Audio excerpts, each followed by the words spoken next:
Sometimes a band stands out because of how great their guitarist is, but on the flip side of that, sometimes a great guitarist stands out because of how bad everyone else is in that same band.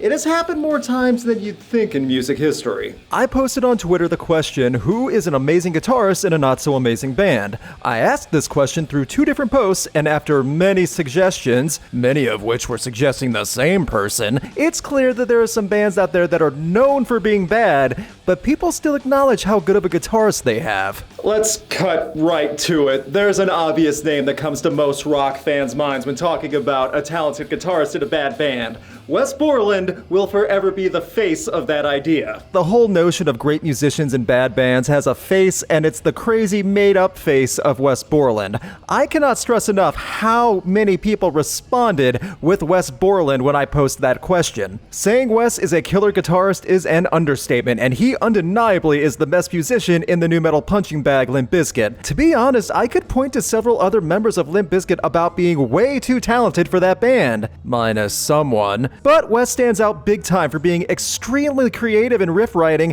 and having a massive amount of charisma to match his skill. Yeah, he always looks insane on stage with the intention of being weird, but Limp Bizkit would have been 1,000 times worse without Wes Borland. Case in point, when Wes Borland left the band for a while and Limp Bizkit made this atrocity. I don't want to hear about it's a guilty pleasure for you diehard Bizkit fans either. This is creepy, filthy trash. Also keep in mind, Borland would go on to make Black Light Burns, which is fine. It's totally fine, guys. Further proving that Wes was not ever and never was the reason Limp Bizkit was so...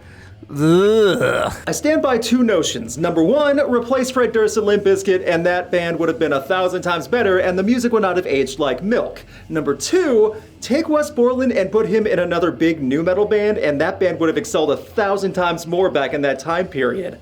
I mean, really think back in the day how many nu metal bands back then would have been so much stronger with someone like Wes Borland. I can't even say he was wasted potential on Limp Bizkit because Wes still got in some iconic riffs in a time where that was all the rage. Proof that an amazing guitarist can absolutely stand out no matter how much of a doofus the singer is when he's doing the nu metal hokey pokey. That's exactly what Rollin' is, and you know it. Regardless of the band he's mostly known for, Wes has a massive amount of respect from the music world altogether. That talent outshined the early 2000s shenanigans of Limp Bizkit, and while Borland has returned back to the lineup with Limp Bizkit and they do perform together live and they keep promising new music, threatening, however you see it, Wes still is held in higher regard. Along the same timeline in the late 90s and early 2000s, on the flip side of nu metal was post-grunge, and on the flip side of Limp Bizkit would have been Creed. Many people also suggested Mark Tremonti as a great guitarist in a bad band, and...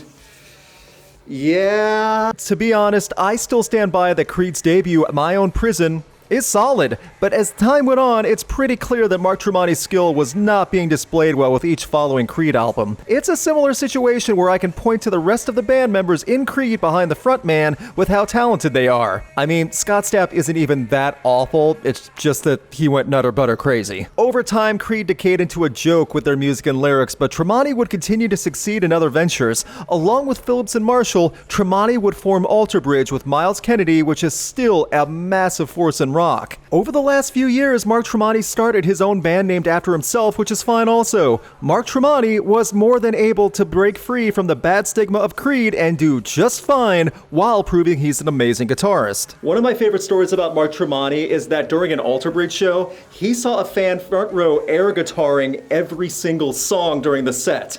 When the show was over, Tremonti climbed down and gave the fan his own guitar he played with that night, saying, "It's yours now."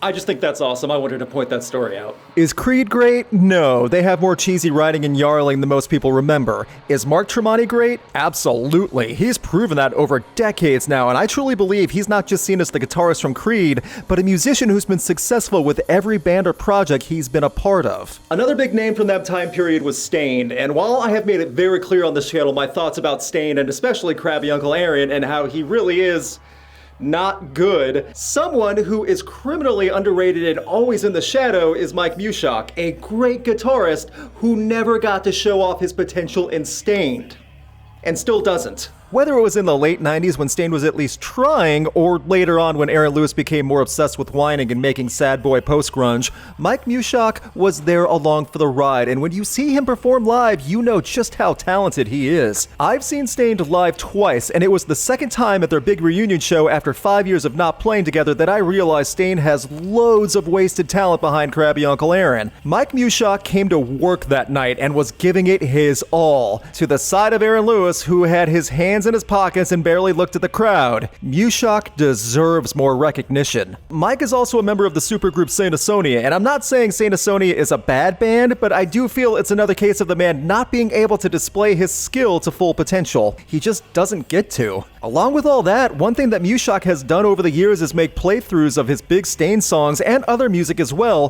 teaching others how to play. A guitarist and a teacher. He deserves more credit, but not as long as that lifeless curmudgeon is center stage and writing emotionless drivel. Okay, you know what? Enough Aaron Lewis bashing, I'm sorry. Many people out there will still defend Limp Bizkit, Creed, Staind as all good bands due to the nostalgia and loving butt rock, loving the song Nookie, whatever.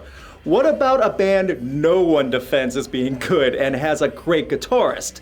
The first name that comes to my mind on that one is Buckcherry. For most of Buckcherry's disgusting career, Keith Nelson was there and way too good for that band. Even at Buckcherry's best, this band was still awful. What's crazy is that in even the awful music with some of the worst singing ever and impossibly dumb lyrics, Keith Nelson stood out like a shining light with his guitar work. I don't recommend going back to their most successful album, 15. Seriously, do not do that. It needs to be pointed out that not only was Keith Nelson the only person worth hearing on that entire album, but it's shocking he was part of a band that bad to begin with. Most of his career was with Buckcherry until Nelson finally had a good idea and left the band due to Josh Tutt's direction of the band Buckcherry. Though it begs the question, why didn't he leave sooner? Buckcherry is still rolling along, remixing their one-hit song to somehow make it worse, but without Keith Nelson. Go back in time further during the hair metal days, and you'll find a ton of amazing, classically trained guitarists who were way too talented for the bands they were playing for and the cheesy music they were writing. Ballads and all, those guitarists were way too good for that music. A great example is Joey Allen of Warrant. This is a classically trained, highly skilled guitarist who could shred with the best of them, and has done so on deep-cut Warrant tracks, but is known along with the rest of the band for singing Cherry Pie. He's the Cherry Pie guitarist. That's his life's most known work.